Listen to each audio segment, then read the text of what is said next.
8월 15일 새벽 예배를 하나님께 드리겠습니다. 오늘 우리에게 주신 하나님의 말씀 예레미야 20장 7절에서 18절의 말씀입니다. 봉독은 7절부터 11절까지만 읽도록 하겠습니다. 여호와여, 주께서 나를 권유하심으로 내가 그 권유를 받았사오며 주께서 나보다 강하사 이기셨으므로 내가 조롱거리가 되니 사람마다 종일토록 나를 조롱하나이다. 내가 말할 때마다 외치며 파멸과 멸망을 선포함으로 여호와의 말씀으로 말미암아 내가 종일토록 치욕과 모욕거리가 됨이니이다. 내가 다시는 여호와를 선포하지 아니하며 그의 이름으로 말하지 아니하리라 하면 나의 마음이 불붙는 것 같아서 골수에 사무치니 답답하여 견딜 수 없나이다. 나는 무리의 비방과 사방의 두려움을 들었나이다. 그들이 이르기를 고소하라, 우리도 고소하리라 하오며 내 친한 벗도 다 내가 실족하기를 기다리며 그가 혹시 유혹을 받게 되며 우리가 그를 이겨 우리 원수를 갚자 하나이다. 그러하오나 여호와는 두려운 용사 같으시며 나와 함께 하심으로 나를 박해하는 자들이 넘어지고 이기지 못할 것이오며 그들은 지혜롭게 행하지 못함으로 큰 치욕을 당하리오니 그 치욕은 길이 잊지 못할 것이니이다. 아멘.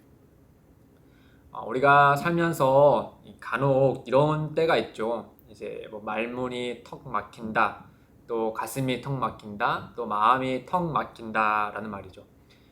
그 중에 이제 말문이 턱 막히는 경우를 생각해 보면은 이 할 말이 없어서 말이 막혔다라기보다는 이 당최 어이가 없고 또 분노가 치미는 이야기를 들을 때면은 이 이야기를 어디서부터 어떻게 말해야 할지 모를 때 말문이 턱 막힌다라는 그렇게 표현하곤 합니다.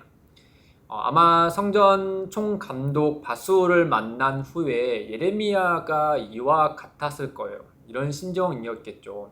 말문이 턱하고 또 그 마음이 턱하고 막힌 심정이었을 겁니다. 예레미야가 한 일이라고는 하나님께서 주신 말씀을 온 백성에게 전한 것뿐이잖아요. 그러나 이 총감독이었던 바술과 또 그와 같은 종교 지도자들 또는 이제 왕과 같은 지도자들, 심지어 일반 백성들까지도 이 예레미야 말을 귀뚱으로 들을 뿐 아니라 또 그의 말을 듣고 싶어 하지 않는 점을 노골적으로 드러냈어요. 그러다 보니까 예레미야가 늘 거부감과 또 사람들로 하여금 그런 좋지 않은 이야기들을 들어왔겠죠. 오늘 본문에 보면 그 정도가 얼마나 심각했는지, 심했는지 예레미야가 하나님께 탐식하는 그 메시지를 보면은 참 그 심정이 어떠했는지 가늠할 수 있을 것 같습니다. 10절에 보면은 사람들이 예레미야에게 이렇게 조롱하였다 하죠. 그들이 이르기를 고소하라, 우리도 고소하리라. 그러니까 예레미야가 현재 하나님의 메시지를 지도층뿐만 아니라 온 백성에게 그들의 죄악됨을 들춰내면서 회개할 것을 이야기하고 있잖아요. 또 그 심판은 그 엄중한 하나님의 진노에 대해서 또 이방 나라에 의해서 이 나라가 멸망할 것이다 라는 사실을 계속 이야기하니까 이 백성들이 이를테면 이제 심수를 내면서 이렇게 조롱하면서 얘기하는 거죠. 너가 우리를 이렇게 고소하는데 어디 한번 우리도 한번 고소해봐라. 또 그러면서 우리도 이 고소해 보면서 우리 또한 너를 고소하리라 라고 하면서 이렇게 실랑이를 하고 있는 모습이죠. 참 이 말을 들을 때 예레미야의 이런 심정이 어떠했는지 그는 지금 하나님께서 주신 그 메시지를 정확하게 전하고 있잖아요. 그럼에도 불구하고 이 백성들이 이와 같이 반응하고 있으니 그들의 태도가 얼마나 무례하게 다가왔겠습니까? 심지어 예레미야의 친구들조차도 이렇게 이야기했다 하죠. 10절 하반절에 보면은 내 친한 벗도 다 내가 실족하기를 기다리며 그가 혹시 유혹을 받게 되면 우리가 그를 이기어 우리 원수를 갚자 하나이다. 늘 바른 말만 하는 예레미야를 보면서 그 모습을 따라 자기들의 이런 그릇됨을 반성할 것이 아니라 오히려 예레미야가 이 작은 거 하나만 걸려봐라. 이 실수 하나만 걸리면 너를 원수와 같이 대하여서 마치 벌떼가 달려들듯이 너를 혼나게 할 것이다. 또 너를 심판할 것이다. 라고 말을 하는 것이죠. 이런 말을 했다고 하면 정말 어떤 면은 친구라 할 수 없겠죠. 친구를 스승으로 모실 수 없다며 대할 수 없다며 친구라 할 수 없다라는 말도 있잖아요.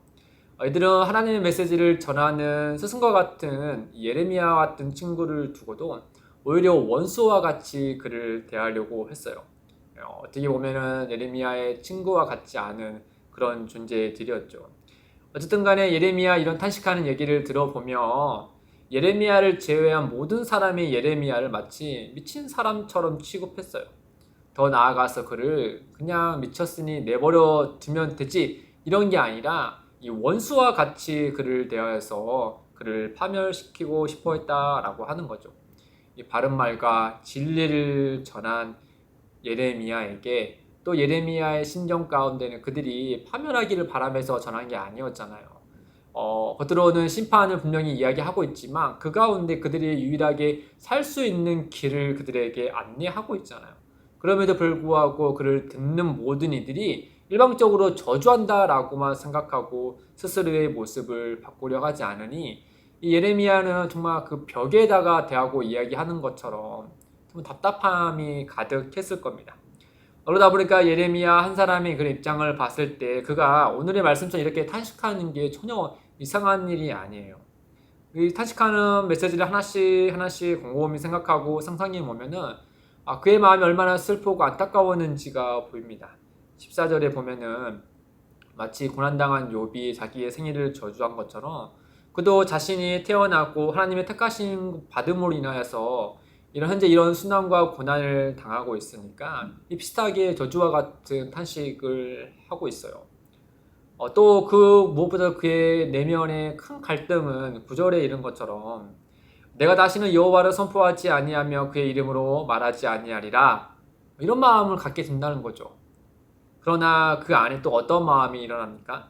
나의 마음이 불붙는 것 같아서 골수에 사무치니 답답하여 견딜 수 없나이다.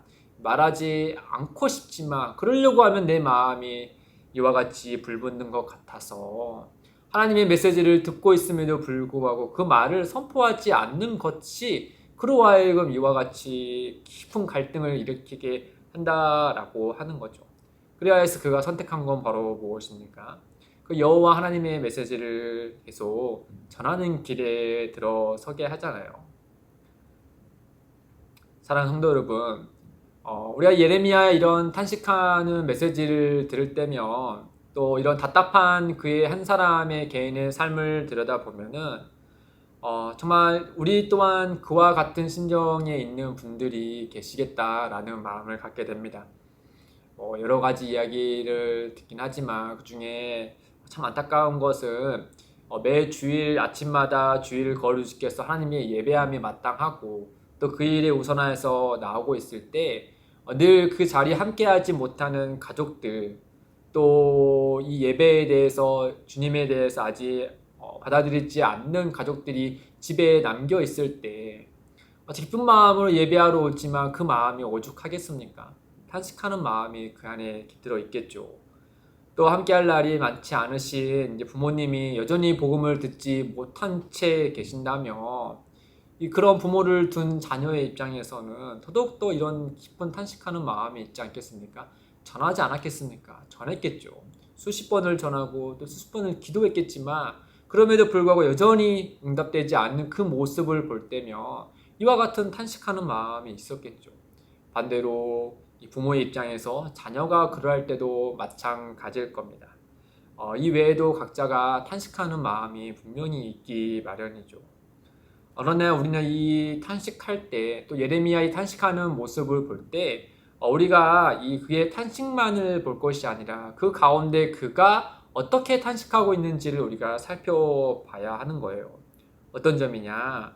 그가 이와 같이 탄식하며 슬퍼하며 낭망하면서도 그가 탄식하는 그 메시지 하나하나를 보면 그는 여호와 하나님께 기댄 채 여호와 하나님께 기대어서 이런 슬픔을 토로하고 있는 모습을 볼 수 있습니다.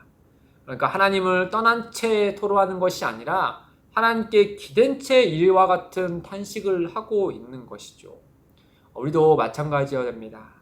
우리가 참 그 탄식하는 마음, 너무나도 슬프고 괴롭고 힘든 마음이 분명히 있고 이 문제가 해결되지 않은 걸로 인하여서 슬퍼할 수 있고 낭망할 수 있지만 그럼에도 불구하고 우리가 꼭 기억해야 될 것은 하나님을 떠난 채 탄식할 것이 아니라 오히려 유일한 길이신 하나님께 기댄 채 탄식할 때 하나님은 우리를 불쌍히 여기시고 또 우리를 품으시고 또 우리가 앞으로 가야 될 길을 반드시 아름답게 인도하실 것입니다. 그 은혜를 기억하고 붙잡으시기를 주님의 이름으로 축복드립니다. 함께 기도하겠습니다. 하나님 아버지, 예레미야가 탄식하는 소리를 우리가 그 모습을 상상할 때면 그의 마음이 얼마나 힘들었는지 또 우리의 마음도 마찬가지로 답답하기 마련입니다. 예레미야뿐만 아니라 오늘을 살아가는 우리에게도 그와 같은 탄식하는 일들이 있었겠죠. 주님, 우리에게 자비를 베풀어 주셔서 그 힘든 시간을 주님의 은혜로 잘 이겨낼 수 있도록 우리 가운데 인도하여 주십시오. 어떤 어려움이라도 우리가 하나님을 떠난 채 하소연하는 것이 아니라 늘 하나님께 기댄 채 또 그분을 의지함으로 기도할 수 있는 우리가 되도록 주님 인도해 주십시오. 감사하며 예수님의 이름으로 기도드립니다. 아멘. 오늘도 두 가지의 기도 제목을 두고 기도하겠습니다. 첫째, 탄식하는 일이 있거든 늘 주님께 기댄 채 그분의 은혜를 구하게 하옵소서. 둘째, 기쁨의 내린 교회가 이 시대의 진리를 끝까지 전파하게 하시고 하나님의 이름을 높이게 하옵소서. 이를 위해 함께 기도하며 나아가겠습니다.